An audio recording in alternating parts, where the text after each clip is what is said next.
오늘 우리 창세기 4장 1절로 8절에 이 본문의 말씀에는 인류 첫 살인에 관한 기록이 나와 있는 이 말씀입니다.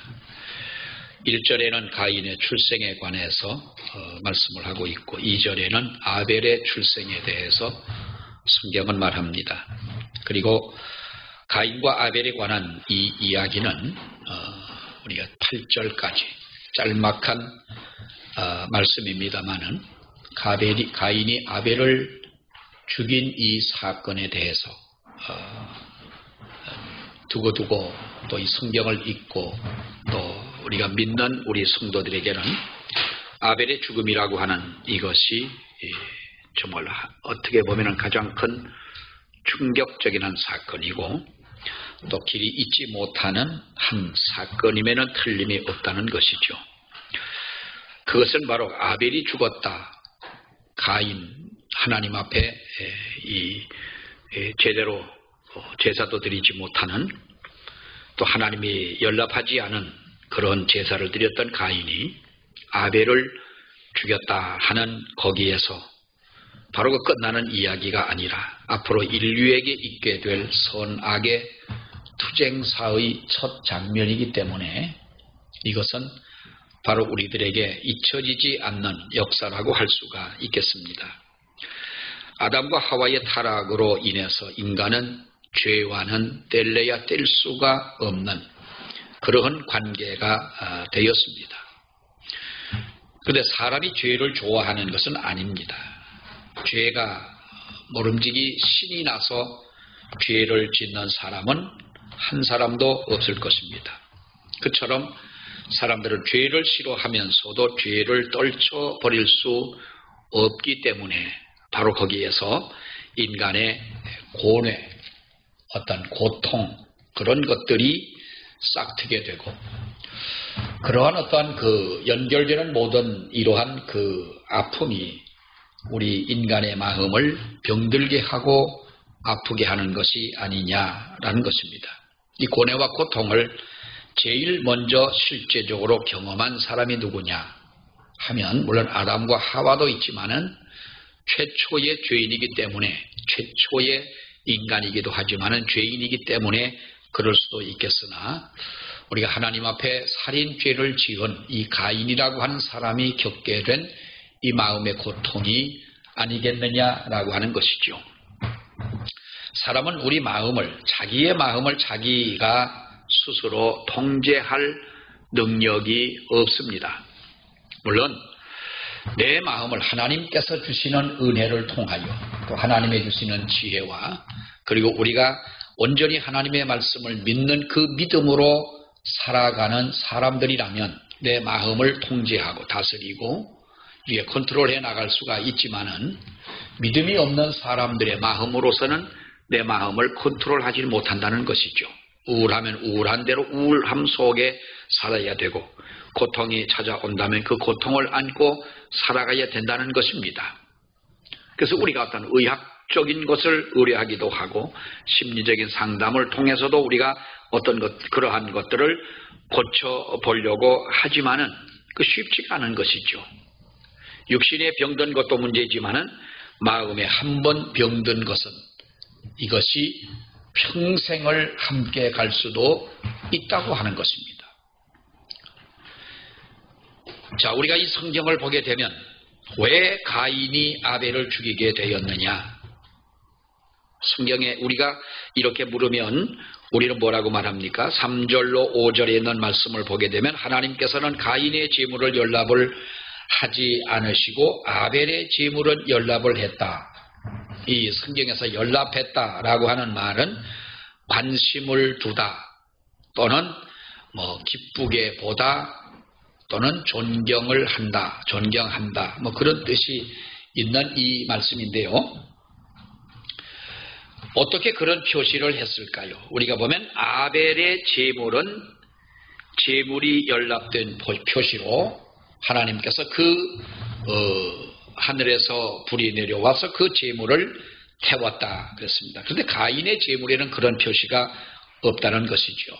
오늘 이 본문의 말씀을 보면서 특별히 하나님께서 어떤 예배를 하나님이 받으시느냐, 어떤 예배를 하나님이 기뻐하시느냐라고 하는 것을 보여주는 이 본문이라고 할 수가 있겠습니다. 하나님께서 기뻐하시는 예배는 어떤 예배를 하나님이 기뻐하시느냐, 우리는 지금 예배를 드리고 있는 시간입니다.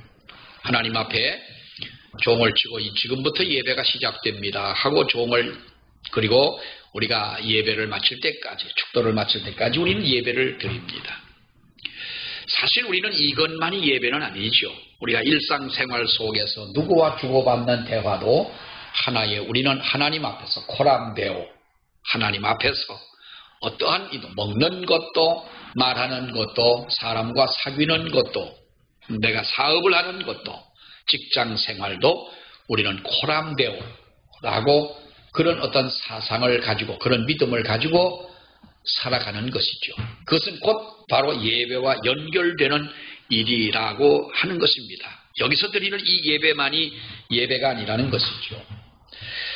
자, 하나님께서 기뻐하시는 예배는 어떤 예배냐? 오늘 왜 하나님께서 아벨의 제사를 받으셨는데 가인의 제사는 왜 받지를 않으셨느냐?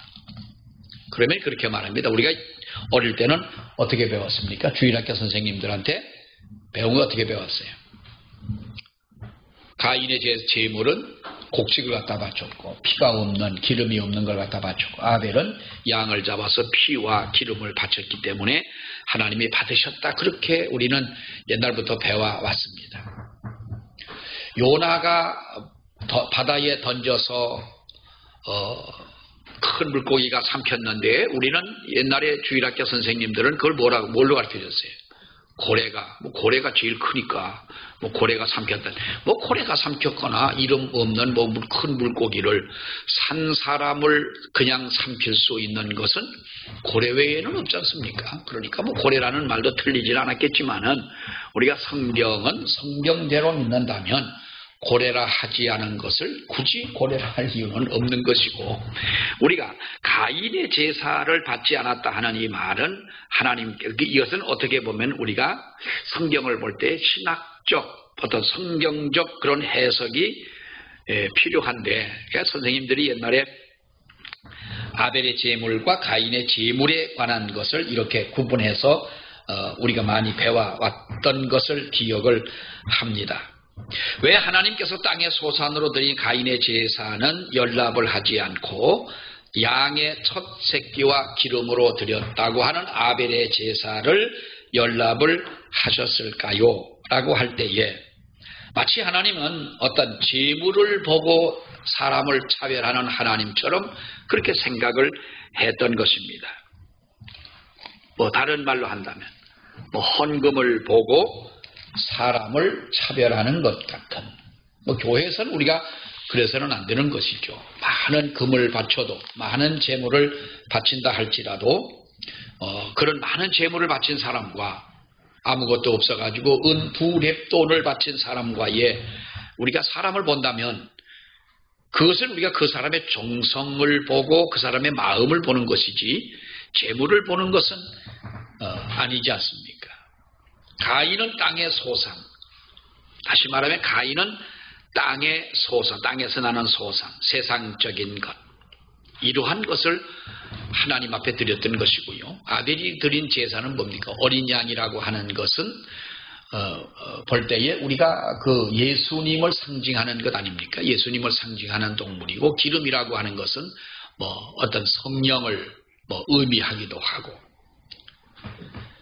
즉 예수 그리스도의 보혈에 의지해서, 그 주님의 보혈을 의지하고 믿는 믿음으로 하나님 앞에 예배를 드리는 사람과, 또는 아직까지도 우리는 세상적인 것을 벗어버리지 못하고 그대로 하나님 앞에 나와서 어떤 성의 없이, 정성 없이 예배를 드리는 예배자와 분명히 다르다는 것이죠.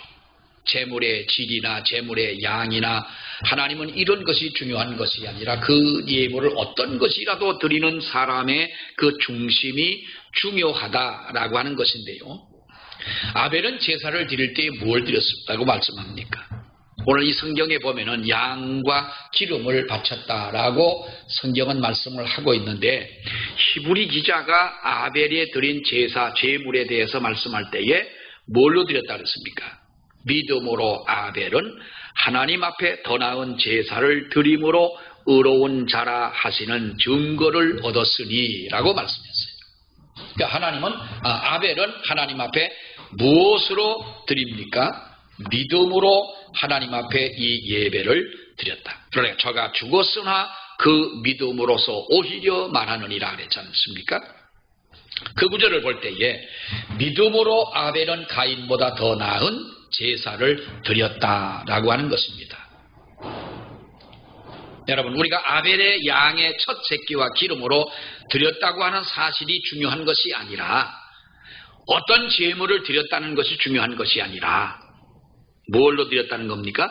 믿음으로 드렸다는 겁니다. 그렇다면 가인은 뭘로 드린 겁니까?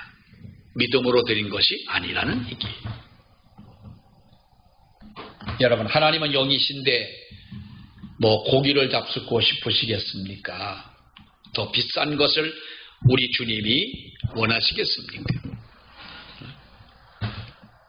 하나님이 이 세상 천지를 만드신 하나님이신데 하나님 앞에 귀한 것이 뭐가 있겠어요? 저는 그 수석, 왠지 수석 그 돌, 나는 그 수석에 대해서는 전혀 몰랐어요. 그때 풍기를 가니까, 경상도를 가니까, 그때 이제 충주댐을 막고 충주댐 공사를 하고 다 하고 이제 충주댐이 물이 찰 때, 거의 완공됐을 때죠. 그러니까 단양의 도시가 이제 지금 단양시로 이제 이주를 하고, 단양군이 이주를 하고, 그 사람들이 살던 강가가 그대로 이제 물이 차 들어오니까 그 지역에 제천, 단양, 충주 이쪽에 있는 사람들이 전부 강에 나가가지고 돌을 줍는 거예요. 거기는 시멘트 공장들이 많고, 여기 돌하고는 또 다른 돌들 있잖아요. 그래서 이제 돌을 주는데, 장로님들이 돌을 주스러 한번 간다 그래요. 차를 가지고, 트럭을 가지고 간다 그러는데, 그때까지만 하더라도 돌을 주스러 가냐, 장로님들이. 그랬는데, 돌을 주워 가지고 와서 교회 마당에다 풀어놓은 걸 보니까요, 돌 탐이 나더라고. 정말 높이가 요만하고 길이가 요만한 돌인데 얼마나 예쁘게 생겼는지 몰라요. 누가 임자인지도 모르고 교회 옆에 갖다 놨길래 다 내려놨는데 얼른 그놈을 내가 들어다가 집에다 갖다 놨어요. 그랬더니 그걸 누가 가져갔냐는 거예요. 시집을 툭 대고 말도 안 했어요. 어떤 돌이냐 그러니까 요만한 돌인데 이렇게 물결이 있고 그런 돌인데 그걸 누가 가져갔다는 거예요. 장로님, 여기서 지금 누구 있었냐? 그랬더니, 지금 우리 장로님들하고, 목사님하고, 그러면 누가 가져갔겠냐, 그거를. 나중에 고백을 했죠. 내가 가져갔는데, 나 돌 보니까 이쁜데, 그거 나 하나만 주세요. 난 다른 거 안 가는데, 그거 하나만 주세요. 제일 좋은 것 같아요. 큰 돌도 있고, 그래서 이 돌을, 정말 그 돌이라고 하는 게 예쁜 게 많구나. 그래서 수석하는 거를 이제 그때 수석하는 또 어떤 전도사님이 또 이렇게 좋아하는 거예요. 목사님, 제가 돌을 하나 드리겠습니다. 돌을 준다는데요, 큰 항아리만한 돌을 준다는 거예요. 이게 5석인데 목사님, 이게 좋은 겁니다. 근데 그거를 자대를 하거나 뭘 하려면 집이요 한 40평은 돼야 갖다 놓을 만하고, 이거를 뭘 하려면 크게 멀리 들어야 되지, 기계로 들어야 되지, 사람이 들을 수 없는 그 돌을 자기 집에 있는 거를 준다는 거예요. 그래서 제가 전도사님 고맙긴 한데 나 돌 그거 안 가져가려는다. 그리고 살짝 보니까요, 자기네 집에는 정말 멋있는 돌이 있는 거예요. 주려면 좀 그걸 주지. 그러면서 나중에 이제 그걸 설명하는 거야. 목사님, 이 돌 좀 보세요. 나지막한 돌인데 가만 5석으로 되어 있어요. 마치 무슨 소백산이 담지 않았느냐. 속으로는 아이고, 네 생각이 그렇지. 그게 돌이지 뭘 닮았냐. 그런데요, 돌 속에 정말 아주 예쁜 그림들, 사람이 그려놓은 것 같은 거 있잖아요. 가만히 생각을 해보면 거기에 또 미친 사람들도 또 많은데 여러분 생각을 해보세요. 그거를 하나님은 어떤 도를 원하실까요? 하나님은 어떤 도를 원하실까요? 옛날 제천에 가면 제천교회라는 교회가 있는데 그 목사님은 수석이 서재실에 들어가면 수석이 뭐 다른 분들이 그럽니다. 10억도 넘는다 그러는데 저는 뭐 보지도 못했고 그 목사님 알지도 못합니다만은 제천 시내에서 무슨 수석 같은 이 전시회를 할 때 그 목사님 그 도를 꼭 갖다 놓는다고 그러는데 그 당시에 1억을 줘도 안 판다는 거예요. 그래서 내가 미쳤다고 그랬어요. 얼른 팔아가지고 1억이면은 어디가 땅을 사든 집을 사든 사지 말이지. 그 돌 끌안고 앉아봐야 돌에서 뭐 돈이 나오냐. 여러분 아무리 예쁜 돌이 있다 할지라도 하나님이 보시기에 그것이 1억 가치가 된다고 말하겠느냐 그 말이에요. 그저께 보니까 화성을 탐지하는 그 위성에서 찍은 파란 색깔 나는 돌 여러분 그 인터넷에도 보니까 뜨지 않습니까? 보니까 이 화성에 있는 돌인데 구멍이 뚫려 있는 돌. 그거 만약에 지구로 가지고 온다면 그거 얼마 받겠어요? 엄청난 가격이 나갈 것 아닙니까? 그것은 사람의 중심으로 볼 때에 예쁘다는 것이고 사람의 중심으로 볼 때에 값어치가 나간다는 것입니다. 하나님이 보실 때는 하나님이 다 만들어 놓으신 것이기 때문에 하나님이 보실 때에 어느 것이 더 낫고 어느 것이 더 귀하겠느냐 다 똑같은 것 아니겠느냐는 거죠. 근데 그것을 값어치를 먹이고 귀하게 생각하는 것이 사람이기 때문에 사람의 중심으로 그렇게 만들어 놓았다는 것입니다. 가인이 드렸다는 것이 뭐냐? 여러분 형식적이라는 거예요. 어떤 제물을 드렸느냐가 중요한 것이 아니라 어떻게 하나님 앞에 드렸기에 하나님이 그 제물을 받지 않으셨느냐. 예배를 하나님 앞에 어떻게 드렸기에 그 예배를 받지 않으셨느냐. 우리 성도들은 그렇지 않습니까? 하나님 앞에 무엇보다도 우리는 말씀의 은혜가 가장 우선적인 것 아닙니까? 때로는 우리가 다른 모든 것들도 중요할 때가 있지만은 여러분 우리가 하나님 앞에 가장 중요한 것은 이렇게 영과 진리로 예배하는 이 마음이 중요하다는 것이 무엇을 드린 것이 중요한 것이 아니라 어떻게 드렸느냐가 중요하다는 거예요. 자, 또 하나 보세요. 가인과 아벨이라는 영화가 있죠. 가인과 성경에 보면은 아주 유명한 영화들이 있습니다만은 가인과 아벨의 영화를 보게 되면 가인이 밀을 배에 가지고 하나름 제단에 갖다 놓습니다. 근데 가만히 생각을 해보니까 그 아까운 생각이 드는 거예요. 영화 줄거리인데 그러니까 그 반을 덜어 가지고 도로 가지고 갑니다. 그리고는 그 나머지도 아까워 가지고 하나님 앞에 예배를 드리기는 드립니다. 그런데 그거를 불을 태워서 하나님 앞에 드리는데 그 연기가 가인을 따라가는 거예요. 가인에게로 그 연기가 오는 거예요. 가인이 그 연기를 피해 다른 곳으로 도망을 가니까 그 연기가 가인을 따라서 가는 겁니다. 아까워하면서 바치는 그의 예물을 하나님께서 받지 아니하시고 거절했다 하는 것을 보여주는 것이지요. 그런데 아벨은 하나님 앞에 사랑하는 마음을 가지고 양 중에서 제일 토실토실한 살찐 양을 하나님 앞에 잡아 드렸더니 연기가 하늘로 쭉 올라가는 거예요. 하나님을 사랑하고 또 하나님 앞에 정성을 다해서 하나님 앞에 예배를 드렸더니 하나님이 그의 예물을 받으셨다는 것이죠.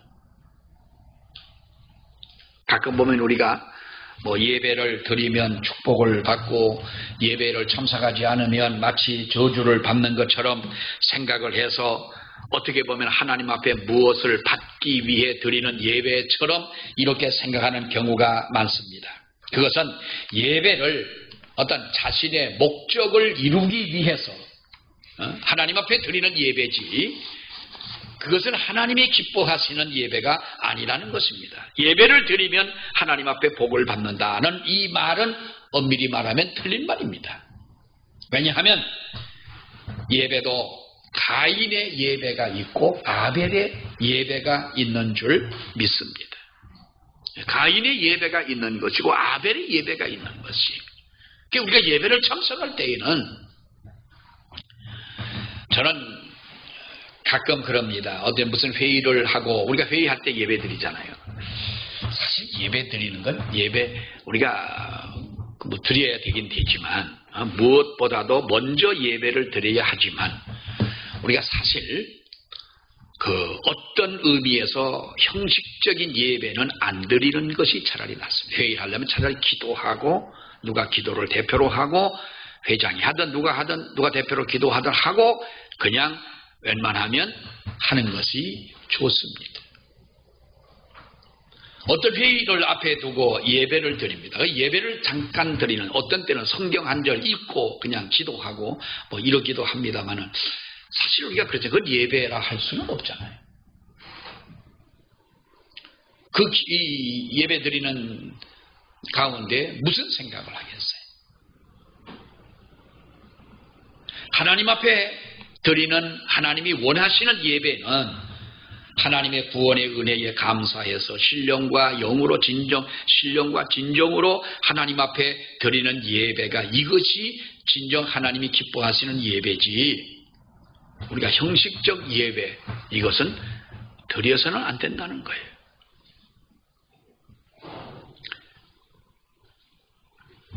우리 예배에 집중하는 사람이 되어야 되고요. 하나님 앞에 정말 우리가 흔들리지 않는 그런 믿음이 있어요. 성공하지 못한 사람의 제일 특징이 뭐냐 하면 산만하다는 거예요. 산만한 사람은 성공하지 못한대요. 저도 지금까지 이렇게 세상 살면서 산만한 사람들 참 뭐 많이 본 건 아니지만은 여러 사람 봤어요. 목사님들 중에서도 산만한 사람, 뭐 그렇게 그 사람만 가고 있으면 괜히 부산스러워 가지고 못하는. 어떤 분은 예배 드리면서도 뭐 카톡하고 뭐하고 또 엎드려 갖고 전화 받고. 어떤 우리 노회 장로님인데 꼭 그분은 예배 시간에 전화가 오는 거예요. 그 전화 오면 끊어야 되잖아요. 안 끊고 받아요. 저 밑에다가 머리 파묻고 전화를 받는데. 근데 그 목소리가 어때 점점 더 커져요. 그래 한 번은 옆에 있어서 마침 전화를 걸려. 그래서 제가 장로님 쿡 찔렀어요. 장로님, 무슨 전화를 받으시냐고 그랬더니 그 양반이 나중에는 기분이 나빠요. 얼굴이 색이 달라지는 거예요. 네가 무언데 내 옆구리를 찔러 하는 식으로. 그러길래 내가 그렇게 끝나면 안 될 것 같아요. 그래서 내가 오히려 정색을 하고 그랬어요. 장로님 교회 가서도 교인들 예배 시간에 전화 받는 거 그러면 그거 옳다고 생각하십니까? 그러니까 나중에 그게 안 지더라고. 그럼 예배 시간에 전화가 그러면 귀중한 게 오는 대로 오다. 귀중한 게 오면 그러면 그 사업장으로 가든지 그럼 부리지 왜 거길 와갖고 전화를 받아? 그거를 뭐 그렇게 할 짓은 아닌 거예요. 뭐 내가 잘했다는 게 아니라 그걸 좀 그냥 보고 말지 뭘 그걸 가지고 그 아주 산만한 거예요. 산만한 사람은요 성공하지 못한대요. 우리가 보면 그 성공한 사람들을 보면은 집중하는 사람들이에요. 뭘 하나 하더라도 집중하는 사람. 자기가 가지고 있는 어떤 에너지, 재능, 시간 이런 것들을 정말 투자해서 집중적으로 무엇인가를 파고들 때 당장은 우리가 성공하지 못하지만은 여러분 그렇지 않습니까? TV 보면은 저는 가끔 어디서 나오는 건지는 몰라도 TV를 틀다 보면 그 서민갑부가 나오는데 서민갑부에서 보면 가끔 이렇게 보면은 그 성공한 사람들 그 소상공인으로 어렵게 살면서 성공한 사람들 보면 처음부터 성공한 사람은 없지 않습니까? 같은 직종에 5년, 10년, 20년, 30년 평생을 그 일을 하면서 어느 날인가 그야말로 송대관이 말처럼 쨍하고 해뜰 날이 돌아왔는데요. 그 쨍하고 해뜰 날이 언제 돌아옵니까? 끝까지 포기하지 않고 집중할 때에 그것이 돌아오더라는 거예요. 우리가 신앙생활 평생에 집중했느냐? 집중하지 못하고요. 가인처럼 그렇게 우리가 그런 가인의 예배처럼 하나님 앞에 예배를 드린다면 우리가 하나님 앞에 성공할 수 있겠느냐는 거죠. 자, 산만하면 뭐 하지 못해요? 산만한 사람은 성공하지 못한다는 거예요. 정신적으로 사모하는 거예요. 여러분, 마찬가지로 우리가 성공적인 성도는 누구냐? 축복받은 성도의 특징이 누구냐? 예배에 집중하는 것이라고 보입니다. 성경의 아벨이라고 하는 사람은 예배에 집중한 사람이다 라고 하는 것이죠. 신앙생활 하면서 제자 훈련이나 무슨 셀그룹, 소그룹 같은 것도 중요하고 봉사도 중요하지만 먼저 중요한 것이 뭐냐? 예배에 집중하는 것이다. 그래서 예배는 축복과 저주의 바로미터이죠. 축복과 저주의 바로미터다. 인류의 첫 살인자 가인과 첫 순교자라 할 수 있는 아벨의 가장 큰 차이가 뭐냐? 예배의 차이라는 거예요. 예. 우리는 하나님 앞에 정말 다윗과 사울이라고 하는 두 대조적 인물 같은 동시대에 어쩌면은 장인과 사위도 되고요.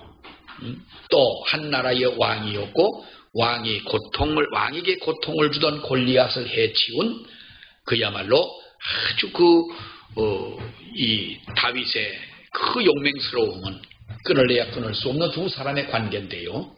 왜 한 사람은 그렇게 몰락을 해버리고 한 사람은 하나님 앞에 성공한 사람으로 설 수 있었느냐? 무엇의 차이냐? 사울이라고 한 사람이 인물이 못생겼습니까? 가지고 있는 권세가 없습니까? 능력이 없습니까? 근데 왜 사울은 망했느냐? 하나님이 그를 붙잡아주지 아니하니까 망하더라는 거죠. 하나님이 그를 붙잡아주지 않으니까 망하더라. 하나님이 붙잡아주시니까 하나님 앞에 인정을 받게 되니까 그는 성공을 하더라는 거예요. 며칠 전에 여의도 순복음교회 이영원 목사님이 주일날 설교하는 그 설교 시간 주일날 아침에 잠깐 들었어요. 일부 예배인지 2부 예배인지 모르겠습니다만은 그분이 우리 교단의 금산에 있는 김제 금산교회 기억자 교회 그 이야기를 하는 거예요. 이 목사님과 이제 조덕삼 장로님에 대한 이야기를 하는데 여러분 누가 훌륭해요? 우리 총회의 이자익 목사님은 총회장을 3번을 하셨습니다. 총회장 3번 한다는 건 그 시절이니까 가능했던 거지요. 총회장을 3번을 하셨는데 우리 총회의 헌법을 정립해 놓으신 분이 그 이자익 목사님이에요. 훌륭하신 분이세요. 근데 이분은 통영인가 아무튼 경남 어느 쪽에 이제 경상도가 고향이신 이분이 가난해가지고 전라도 땅에 와서 오다 김제 금산까지 와가지고 거기서 어느 집을 찾아 들어갔지요. 그랬더니 그 찾아 들어간 집이 조덕삼의 장로님의 집인데 그때는 장로가 아닙니다만은 그 집에 가서 이제 머슴을 하지 않습니까? 들어가서 하룻밤 자고 가고 밥 좀 얻어 먹으려고 하다가 그 집에 머슴이 됐는데 조덕삼 장로는 40이 되기 전이고 30대 후반쯤 됐고 이자익 목사님은 20대 후반쯤 됐는데 교회에서 장로로 투표를 하는 거예요. 그러니까 조덕삼 그분은 땅이 많은 지주고 아주 그 지역의 부자였어요. 그러니까 머슴을 두고 있는 것이고 그 집에 머슴이 있는데 투표를 했는데 누가 장로가 됐어요? 그 머슴이 된 거예요. 이게 사실 이 말이 되는 얘기냐고. 교인들의 수준도 있고 눈도 있지. 아니 그래 그 집 주인을 찍어줘야지 머슴을 찍어주는 양반들이 어디가 있냐고. 투표에 머슴이 된 거예요. 그러니까 조덕삼 장로님이 조덕삼 집사가 나와가지고 뭐라 그랬냐면 여러분 하나님께서 우리 교회에 귀한 장로님을 세워주셨다고 이자익이라고 한 젊은 이 장로님을 앞으로 잘 모시고 제가 교회를 섬기겠습니다. 그랬지 않습니까? 이자익 목사님도 물론 훌륭했지만 조덕삼 장로님이 정말 훌륭하신 거예요. 나 같으면 야, 너 미안하지만 우리 집에서 좀 나가라 그럴 거야. 그 창피해서 너하고 같이 살겠냐. 서울의 어떤 동네는 옛날에 푸주간하던 이 쌍놈이 장로가 됐다고 교회 갈라져 나온 교회 정동교회라는 교회 단동교회라는 교회 그 갈라져 나간 여러분 그 유래를 보면은 그렇지 않습니까? 그렇기도 하는데 이 장로님 그러니까 교회 가면 장로님이고 집에 오면 모습이고 이게 참 곤란한 거예요. 근데 가만히 보니까 이분이 확도 똑똑하니까 조덕삼 장로인지 그분이 이 양반을 평양신학교로 보내지 않습니까? 거기서 평양신학교로 보내가지고 신학을 하고 나서 자기 교회를 또 모시고 가지 않습니까? 후에 그분이 장로가 됐습니다만은 그래서 담임 목사님을 모시고 장로로 그렇게 충성을 하셨는데 조세형 장로라는 분이 그분 아들 아닙니까? 우리 조세형 무슨 왜 그 김대중 대통령 시절에 뭘 지금 장관인가 뭘 하신 분이고 그 장로님은요 또 그 장로님도 대단하신 분입니다. 그렇게 바쁘게 정계에서 일하고 하면서도 금산교회 예배를 드리러 꼭 갔습니다. 거기서. 지금이야 고속도로 좋고 뭐 하니까 좋지만은 그 시절에 그 조세영 장로님이 그 교회 섬긴다고 그 교회를 갔어요. 가보면 교회가 조그마해요. 새로 진 교회도 옆에 그렇게 크지도 않아요. 여러분 우리가 그 역사를 보게 되면요. 정말 하나님 앞에 집중하는 사람. 하나님이 외면하지 아니하시더라는 거지요. 외면하지 아니하시더라. 하나님 앞에 올인하고요. 우리가 이왕이면 정말 예수 잘 믿어야 되지 않습니까? 우리 자신을 하나님 앞에 드리는 그와 같은 우리의 믿음이 있어야 되지 않느냐. 빅터 프랭클이라고 하는 사람의 고개사의 헌신이라는 이 책이 있습니다. 거기 있는데 이 고개사의 헌신이라고 하는 말이 이 내용이 이 책의 내용이 어떤 거냐 하면 난쟁이 고개사가 나옵니다. 이제 뭡니까 뭐 요즘 말로 하면 예술인이지만은 뭐 마리조와 예술이지 그때는 고개를 부리고 재주를 부리고 하는 이 서커스를 하는 사람인데 이 사람이 접시를 돌리고 이렇게 하면서 삽니다. 그런데 이제 이 사람이 나중에 간 곳이 어디냐면 교회는 아니고 그 배경은 성당이죠. 성당에 가가지고 이제 그가 마음에 예수를 믿게 됩니다. 근데 그날 이 사람이 설교를 듣고 난 뒤에 설교를 들으면서 누구든지 자기의 재능을 주님 앞에 드리면 기뻐하신다라는 이 설교에 듣고 감동을 받았는데 자기는 하나님 앞에 드릴 것이 아무것도 없다는 거예요. 뭘 드리겠어요? 평생 고개사로 가난하게 산 사람이 가만히 생각을 해보니까 자기는 뭐가 있습니까? 키가 작은 난쟁이로 재주를 넘고 접시를 돌리고 하던 그것밖에 없어서 하나님 앞에 그거를 드리기로 했어. 사람들이 많은 곳에는 창피하니까 사람들이 다 없는 텅텅 비어있는 성당에서 그는 그렇게 재주를 부리면서 하나님 앞에 그걸 받아달라고 합니다. 어떤 수녀가 가만히 그 청소를 하고 돌아보다가 보니까 이 교회 나온 지 얼마 안 된 이 난쟁이가 그 교회 앞에 가가지고 별짓을 다 하는 거예요. 그러니까 신부에게 가서 일렀습니다. 신부님, 우리 성당에 나오는 어떤 난쟁이가 그 사람이 교회 성당 안에서 못된 짓을 하고 있습니다. 그래서 좀 가보시라. 그래서 신부가 와서 가만히 이제 지켜봅니다. 지켜보니 그가 눈물을 흘리며 하나님 앞에 접시를 돌리고 하는 그 모습이야 정말 이해할 수 없는 것이었지만 그의 마음속에 하나님이 그와 함께하는 모습을 그가 깨닫게 되고 오히려 그것이 정말 하나님이 받으시는 고개사의 헌신이었다라고 고백을 하지 않습니까?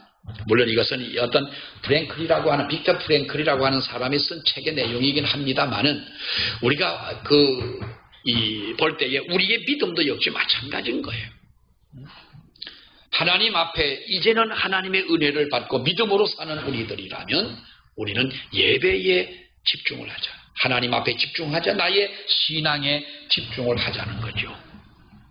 분주하고 그야말로 번잡스러운 그야말로 어딘가 모르게 정말로 마음에 안정이 되지 못한 이러한 가인은 하나님께서 그를 기뻐하지 않으셨다는 거예요. 그러나 하나님 앞에 집중했던 아벨을 사랑하신 하나님, 이렇게 우리가 하나님 앞에 사랑받는 또 저와 여러분들이 되시기를 우리 주의 이름으로 축원합니다. 우리 기도하겠습니다. 하나님 은혜 감사합니다. 오늘 이렇게 주의 말씀을 통하여 가인의 제사를 받지 않고 아벨의 제사를 기뻐하신 하나님의 거룩하신 역사를 저희들이 보면서 아버지 하나님, 저희들이 예배에 집중하며 하나님에게 집중하고 더 나아가 우리 신앙생활에 집중해서 정말 하나님 앞에 인정함을 받는 우리들이 되기를 원하오니 아버지여 저희를 붙잡아 주시고 하나님 인도하여 주시옵소서. 예수님 이름으로 기도하옵나이다. 아멘.